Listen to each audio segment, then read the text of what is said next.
नमस्कार, बहुत स्वागत है आप सभी लोगों का हमारे समृद्धि आईएएस के यूट्यूब चैनल पर। और ये करंट अफेयर्स की सीरीज़ है। आप लोगों को तो सबसे पहले हैरानी होगी कि सर स्मार्ट बोर्ड से इस तरीके से क्यों पढ़ा रहे हैं। तो देखिए, अभी हम घर पे आए हुए हैं, कुछ फैमिली में मेडिकल इश्यूज हैं, तो हम 2-4 दिन के लिए अभी दिल्ली नहीं जा पा रहे हैं। तो ऐसी स्थिति में चूँकि परीक्षाएँ आप लोग की बहुत निकट हैं, तो करंट अफेयर्स की क्लासेस लाना ज़रूरी था। तो ये एक वैकल्पिक प्रयास है। आप लोग इसको ये मत मान के चलिएगा कि अब क्लासेज आप लोगों की इसी पे होंगी। जैसे हम दिल्ली पहुँचेंगे तो चूँकि वहाँ अपना संस्थान का स्टूडियो है, तो आगे से फिर कंटिन्यू क्लासेज होती रहेंगी। लेकिन यहाँ आप लोग कुछ कुछ चीज़ें देखते रहिए ताकि एक जो रिदम है वो बना रहे, और थोड़ा हमको भी संतोष होगा कि हम जो है आप लोगों के लिए जो क्रूशियल समय है उस समय बने हुए हैं। तो आइए बिना समय गंवाए सबसे पहले देखते हैं जो हमारा पहला टॉपिक है। तो इसमें आप देखें कि भारतीय प्रवासियों के प्रेषण आय में रिकॉर्ड वृद्धि हुई है। तो प्रेषण आय के बारे में आप लोग जान ही रहे होंगे कि जो हमारे देश के बाहर जो कामगार जाते हैं, देश से जो व्यक्ति होते हैं वो जाते हैं और वहाँ से एक आय अर्जित करते हैं और अपने मातृ देश मतलब अपने परिवार में भेजते हैं। तो ऐसी स्थिति में जो आरबीआई ने जो आंकड़ा जारी किया है 2024-25 में, तो इसमें 14% की जो है रिकॉर्ड वृद्धि हुई है। और ये बढ़ करके सबसे ज़्यादा अभी तक का जो सबसे ज़्यादा माने हमने रेमिटेंस प्राप्त किया है वो 135.46 बिलियन डॉलर का है। और इसी वजह से भारत जो है आप देख रहे होंगे स्क्रीन पर सबसे ज़्यादा प्रेषण प्राप्तकर्ता देश बन गया है। दूसरे नंबर पर मैक्सिको है, लेकिन मैक्सिको में अंतर देखिए कितना। मैक्सिको का जो अंतर आप देख रहे होंगे वो 68 बिलियन डॉलर का है, मतलब जो दूसरे नंबर पे। और थर्ड नंबर पे चाइना मात्र 48 बिलियन डॉलर ये प्राप्त किया है। फिलीपींस 40 बिलियन डॉलर और पाकिस्तान जो है 33 बिलियन डॉलर। तो ये महत्वपूर्ण फैक्ट है, इसको देखते रहिएगा। फिर जो हमारा दूसरा टॉपिक है कि सूरीनाम में जेनिफर साइमन बनी है पहली महिला राष्ट्रपति। तो 7 जुलाई 2025 को सूरीनाम की संसद ने ऐतिहासिक गठबंधन समझौते के बाद जेनिफर साइमन को देश की पहली महिला राष्ट्रपति निर्वाचित किया गया है। और मैंने आपसे कई बार कहा है कि जब किसी भी देश में, स्टेट में या दुनिया में कोई पहली घटना होती है तो वो अपने आप में महत्वपूर्ण फैक्ट हो जाता है। चूँकि यहाँ आप देख रहे होंगे कि चूँकि पहली महिला राष्ट्रपति बनी है और सूरीनाम से हमारे सांस्कृतिक राजनीतिक संबंध बहुत प्राचीन हैं, तो ऐसी स्थिति में ये महत्वपूर्ण है। तो जेनिफर साइमन का नाम आप याद रखेंगे सेकंड नंबर पे। तीसरा है अंतर्राष्ट्रीय आलू केंद्र के क्षेत्रीय केंद्र की स्थापना हुई है। बहुत महत्वपूर्ण फैक्ट है और इसके आने की संभावना बहुत ज़्यादा है। तो कब हुई है? तो जून 2025 में आप देखेंगे। कहाँ हुई है? सिंगना, उत्तर प्रदेश। और ये सिंगना है कहाँ? तो उत्तर प्रदेश के आगरा में है, इसका ध्यान रखना है। और यह अनुसंधान केंद्र उच्च उत्पादकता वाली, जलवायु परिवर्तन के प्रति सहनशील एवं पोषण संपन्न आलू और शकरकंद की उन्नत किस्मों के विकास पर केंद्रित होगा। तो आलू और शकरकंद, इसमें दोनों चीज़ें हैं, इसका आपको ध्यान रखना है।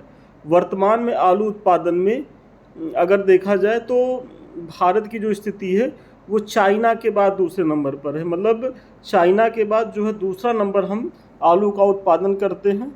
और अगर भारत के अंदर आप देखेंगे तो भारत के अंदर उत्तर प्रदेश शीर्ष पर है, उसके बाद पश्चिम बंगाल है, फिर बिहार है। तो आलू उत्पादन में वैश्विक स्तर पर हम सेकेंड नंबर पे हैं। हमारे बाद हमारे ऊपर चाइना, उसके बाद हम हैं।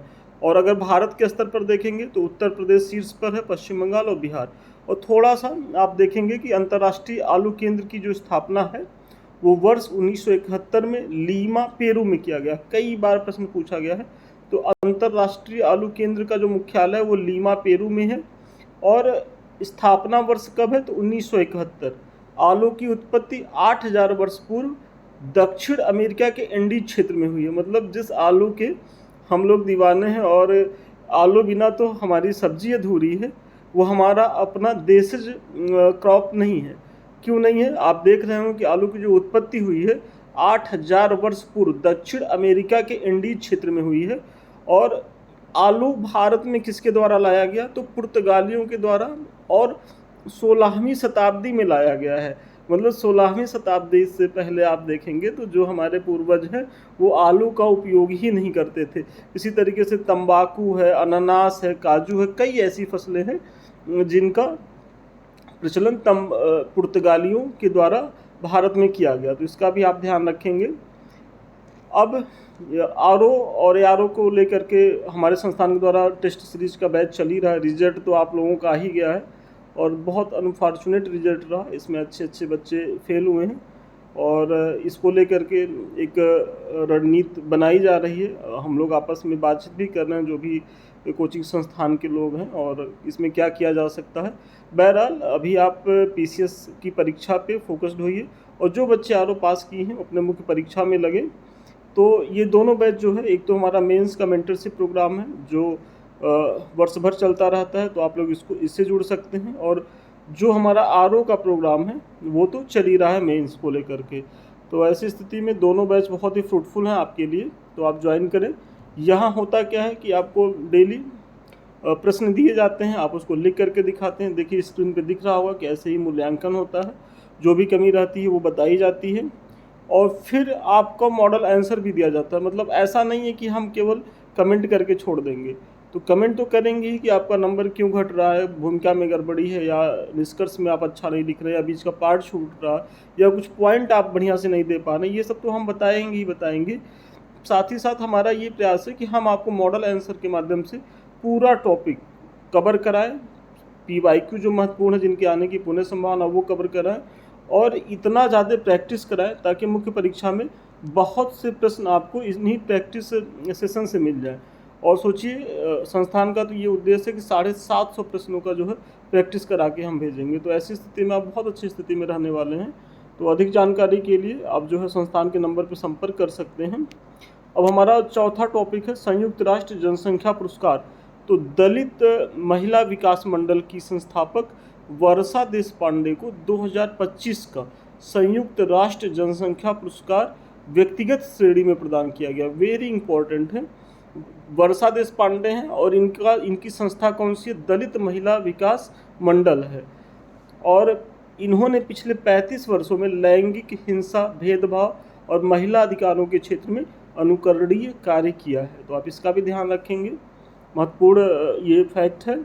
फिर सैन्य अभ्यास जामाता, मतलब जामाता का जो ये जापानी शब्द है और इसका शाब्दिक अर्थ है बाद में मिलते हैं। इसका आयोजन हुआ है जुलाई 2025 को भारत और जापान के बीच संयुक्त समुद्री अभ्यास जामाता चेन्नई में आयोजित हुआ है, तो इसका ध्यान रखेंगे। एक्चुअली में ये कराने के पीछे का उद्देश्य ये है कि चूँकि ये अभी नया है जामाता, और इसके पीछे के जो सैन्य अभ्यास हो रहे हैं उसके बारे में तो आप लोग जानते होंगे, लेकिन जब कोई नया सैन्य अभ्यास होता है तो ऐसे में महत्वपूर्ण हो जाता है, तो आप इसको भी देखते रहेंगे कि जो जामाता सैन्य अभ्यास है वो बेसिकली भारत और जापान के बीच है और संयुक्त समुद्री अभ्यास है, और इसका आयोजन कहाँ हुआ, तो चेन्नई में हुआ है, मतलब भारत में हुआ है। अब आ जाते हैं अपना जो अगला है कि विंबलडन ओपन टेनिस टूर्नामेंट 2025। देखिए पहले क्या था, जब हम लोग देते थे तो यहाँ से एक प्रश्न तय रहता था, उसके बाद भी कई वर्षों तक इसने पूछा है, इधर 2-3 साल से नहीं पूछ रहा है, लेकिन आयोग है कभी भी अपने पुराने पैटर्न पे आ जाएगा। जैसे आप लोग आरओ में देख रहे होंगे कि इस बार एकदम पुराने पैटर्न को अपनाया गया था, तो इसलिए इसको देखते रहिए, क्योंकि जब यहाँ से प्रश्न आएगा तो आप लोगों के लिए ये एक छोटा सा पॉइंट है लेकिन मजबूती देगा। तो विंबलडन ओपन टेनिस टूर्नामेंट 2025 में आप संस्करण देखेंगे तो 138 है। आयोजन इसका कहाँ से हुआ, तो 30 जून से 13 जुलाई 2025 के बीच। जैसे आप लोग जानते होंगे कि 4 ग्रैंड स्लैम टूर्नामेंट आयोजन होते हैं, ऑस्ट्रेलियन होते हैं, फिर फ्रेंच होता है, विंबलडन होता है, और फिर जाकर के यूएस होता है। तो ये 3rd नंबर का है, विंबलडन है, और आयोजन 30 जून से 13 जुलाई 2025 के बीच लंदन में। अगर इसमें देखा जाए जो सबसे ज़्यादा पूछा क्या जाता है कि पुरुष एकल विजेता कौन है, तो जैनिक सिनर है इटली के, और ये ऐसा करने वाले इटली के पहले खिलाड़ी हैं। ये अपने आप में महत्वपूर्ण है कि जैनिक सिनर तो बने ही हैं, लेकिन अभी तक इटली का कोई भी टेनिस खिलाड़ी विंबलडन ओपन टूर्नामेंट में विजेता नहीं हुआ है, तो ये जैनिक सिनर के लिए महत्वपूर्ण उपलब्धि हो जाती है। और अगर उप विजेता की बात करें तो जैनिक सिनर ने किसे हराया, कार्लोस अल्कराज को हराया। और कार्लोस अल्कराज कहाँ के खिलाड़ी हैं? स्पेन के। और देखिए, आप लोगों को ये भी ध्यान देने की ज़रूरत होती है कि कौन खिलाड़ी किस देश का है, क्योंकि कई बार हम लोग जब देते थे तो एक समय तक तो ये पूछता था विजेता कौन है, उपविजेता कौन है। जब जान गए कि बच्चे रट लेते हैं तो वो कन्फ्यूजन करने के लिए पूछ लेता था कि कौन से खिलाड़ी किस देश के हैं। तो हम लोग के समय में तो रोजर फेडरर होते थे, नोवाक जोकोविच होते थे, राफेल नडाल होते थे।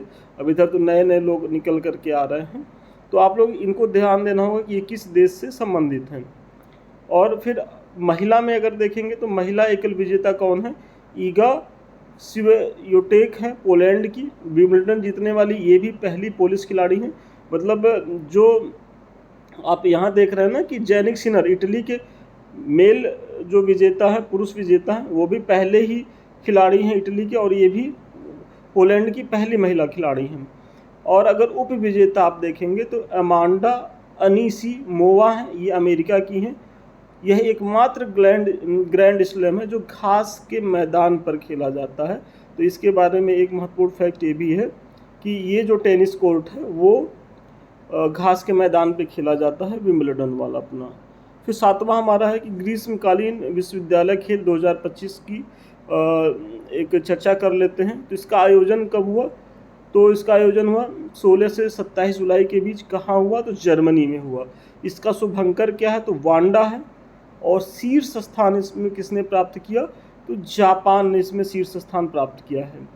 भारत की रैंकिंग क्या है? 20। और अगर भारत के पदकों की आप इसमें संख्या देखेंगे तो भारत 2 स्वर्ण, 5 रजत, 5 कांस्य के साथ कुल 12 पदक इसमें प्राप्त किया है। अब अगला एक महत्वपूर्ण टॉपिक है कि कविंदर गुप्ता ये लद्दाख के तीसरे उपराज्यपाल बनाए गए हैं। तो ये अपने आप में बहुत महत्वपूर्ण है। और आप लोग जल्दी से कमेंट करके बताइए कि राज्यपाल के पहले लेफ्टिनेंट गवर्नर कौन थे, क्योंकि इन्होंने ब्रिगेडियर बी.डी. मिश्रा का तो स्थान लिया। तो सेकंड नंबर पे तो बी.डी. मिश्रा ही हैं, जिनके स्थान पर कविंद्र गुप्ता बने हैं। अब आपको बताना है कि पहले स्थान पर मतलब पहला जब लद्दाख केंद्र शासित प्रदेश बना था 2019 में जम्मू कश्मीर से हटा करके, तो उस समय लेफ्टिनेंट गवर्नर किसे बनाया गया था लद्दाख का? तो कविंदर गुप्ता के बारे में जानते रहिएगा। और अगला बहुत महत्वपूर्ण फैक्ट है कि पहला खाद्य एवं शांति के लिए एम.एस. स्वामीनाथन पुरस्कार तो ये दिया गया है 7 अगस्त 2025 को। नाइजीरिया के वैज्ञानिक हैं डॉक्टर एडेमोला इंडले को, नई दिल्ली में पीएम मोदी के द्वारा। तो एम.एस. स्वामीनाथन पुरस्कार चूँकि पहला है तो ऐसे में बहुत महत्वपूर्ण है। तो एक बार फिर से आप देखिए कहाँ के हैं वैज्ञानिक? तो नाइजीरिया के हैं। नाम क्या है? Doctor Ademola Indle. और पुरस्कार राशि कितनी है? तो 25,000 अमेरिकी डॉलर। और इन्हें जो ये पहला खाद्य एवं शांति के लिए एम.एस. स्वामीनाथन पुरस्कार दिया गया है, तो ये प्रधानमंत्री मोदी जी के द्वारा दिया गया है। तो इसका भी ध्यान रखेंगे, क्योंकि आयोग करेगा क्या कि आपको कन्फ्यूज करने के चक्कर में ये नाम तो इनका सही दे देगा और कह देगा कि नई दिल्ली में इन्हें यह पुरस्कार प्रेसिडेंट ऑफ इंडिया मतलब राष्ट्रपति द्रौपदी मुर्मू के द्वारा दिया गया।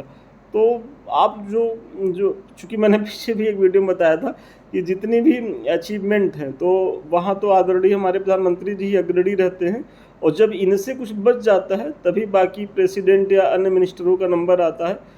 तो 100 में से 80 केस में तो आप पाएंगे कि यही फ्रंट फुट पे खेलते नज़र आएंगे। कभी कभी उन लोगों के भी भाग्य से कुछ चीज़ें मिल जाती हैं। तो लेकिन फिर भी आपको ध्यान देने की ज़रूरत है, क्योंकि अगर आ गया और हो सकता है कि भाई इन्होंने ना किया हो तब आपका गलत हो जाएगा। तो इसका भी ध्यान रखेंगे। और अब आते हैं फिल्म क्षेत्र पे। 10 नंबर का टॉपिक है और 71वां राष्ट्रीय फिल्म पुरस्कार 2023। तो देखिए यहाँ से भी प्रश्न कई बार आए हैं और ये तो आप लोगों का फेवरेट क्षेत्र रहता है, क्योंकि विद्यार्थी जीवन में खेलना और मूवी ये दोनों बड़ी महत्वपूर्ण चीज़ें होती हैं। हम लोग भी जब यूनिवर्सिटी में थे इलाहाबाद तो वीकेंड में चले ही जाते थे मूवी देखने। हम समझ सकते हैं कि कितना इंटरेस्टिंग चैप्टर होता होगा। और हम ये भी जान रहे हैं कि यहाँ से आप लोगों का क्वेश्चन गलत नहीं होगा, लेकिन चूँकि अब हमको तो कराना ही है तो एक बार सरसरी निगाह से इसको भी देख लेते हैं। तो देखिए इसका घोषणा कब हुआ है, 71वें राष्ट्रीय फिल्म पुरस्कार 2023 का, तो 1 अगस्त 2025 को। किसके द्वारा, तो सूचना एवं प्रसारण मंत्रालय, भारत सरकार के द्वारा। तो पहला इसमें फैक्ट है। दूसरा फैक्ट है कि सर्वश्रेष्ठ फीचर फिल्म का पुरस्कार किसे मिला है, तो 12th फेल जो है, एक मूवी आई थी IPS जो मनोज शर्मा है उनके ऊपर है, और काफ़ी चर्चित मूवी रही है। और आप लोगों में तो कोई भी ऐसा विद्यार्थी नहीं होगा जो इस मूवी को देखा नहीं होगा, क्योंकि ये आप ही लोगों के संघर्ष को दिखाता है। निर्देशक कौन है, विनोद चोपड़ा है, ये ध्यान रखना होगा। और लेकिन सर्वश्रेष्ठ निर्देशक का पुरस्कार इन्हें नहीं मिला। भले फिल्म 12th फेल सर्वश्रेष्ठ फीचर फिल्म का पुरस्कार पाई है, लेकिन अगर सर्वश्रेष्ठ निर्देशक आप देखेंगे तो सुदीप्तो सेन है, इसका ध्यान रखना होगा। और इनकी कौन सी फिल्म है, तो द केरला स्टोरी के लिए इन्हें सर्वश्रेष्ठ निर्देशक का पुरस्कार प्राप्त हुआ है। इसी तरीके से सर्वश्रेष्ठ अभिनेता का पुरस्कार 2 लोगों को इस बार मिला है। एक तो शाहरुख खान को मिला है, किस फिल्म के लिए, तो फिल्म जवान के लिए, और विक्रांत मैसी को मिला है 12th फेल के लिए। तो विक्रांत मैसी जो 12th फेल के एक्टर होते हैं उन्हें तो मिला ही मिला है, साथ ही साथ शाहरुख खान को भी मिला है फिल्म जवान के लिए। और सर्वश्रेष्ठ अभिनेत्री यदि देखा जाए तो रानी मुखर्जी को मिला है मिसेज चटर्जी वर्सेस नॉर्वे के लिए। और पार्श्व गायिका का जो पुरस्कार मिला है सर्वश्रेष्ठ, तो ये शिल्पा राव को मिला है। तो आप इसका ध्यान रखेंगे। मतलब सर्वश्रेष्ठ फिल्म 12th फेल, और 12th फेल के निर्देशक पूछा जाए तो विनोद चोपड़ा है। सर्वश्रेष्ठ निर्देशक सुदीप्तो सेन है द केरला स्टोरी के, और शाहरुख खान और विक्रांत मैसी को सर्वश्रेष्ठ अभिनेता, और सर्वश्रेष्ठ अभिनेत्री में रानी चटर्जी को। तो चलिए आज का टॉपिक वो यहीं तक था, और इसके बारे में तो मैंने चर्चा करी दी है। तो अभी तक आप लोगों ने ज्वाइन नहीं किया तो ज्वाइन करें। और फिर ये हमारे कुछ लिंक्स हैं, तो इसको तो आप लोग ज़रूर लाइक करें, सब्सक्राइब करें, शेयर करें। सबसे पहला ही ऊपर दिख रहा होगा समृद्धि IAS ऑफिशियल का टेलीग्राम। तो आप लोग इससे इसलिए जुड़िए क्योंकि एक समय के बाद जो आप लोग अक्सर PDF की डिमांड करते रहते हैं, तो चाहे हमारी क्लास हो या विनीत सर की क्लास हो या जो भी हमारे और भी फैकल्टीज़ हैं, तो प्रभा मैम की क्लास हो, तो लोगों का जो PDF हो यहाँ मिल जाता है, दे दिया जाता है। और साथ ही साथ हमारे 2 चैनल, एक तो यूट्यूब का जिससे अभी हम आप रूबरू हो रहे हैं, और दूसरा संदीप मिश्रा ऑफिशियल। तो ये दोनों चैनल आपके हैं और इन्हें आप ही के सहयोग से आगे बढ़ना है। तो अभी तक आप लोगों ने अगर इन्हें सब्सक्राइब नहीं किया तो सब्सक्राइब करें, लाइक करें, शेयर करें। और सबसे महत्वपूर्ण चीज़, यदि आप हमसे बात करना चाहते हैं, हमारे किसी बैच से जुड़ना चाहते हैं, तो 7303307507 पे संपर्क कर सकते हैं। तो चलिए कुछ दिन के लिए इसी व्यवस्था में बने रहते हैं। और देखिए मेन उद्देश्य ये है कि आपकी चीज़ें कंटिन्यू अनवरत चलती रहें, आपका कहीं से नुकसान ना हो। बाकी ये सारी चीज़ें तो होती रहती हैं, तो आप इसका ध्यान रखेंगे। तो ठीक है, आज के लिए इतना ही। पुनः मिलते हैं नए वीडियो में नए क्लास के साथ। तब तक के लिए धन्यवाद, शुभकामनाएं आपको।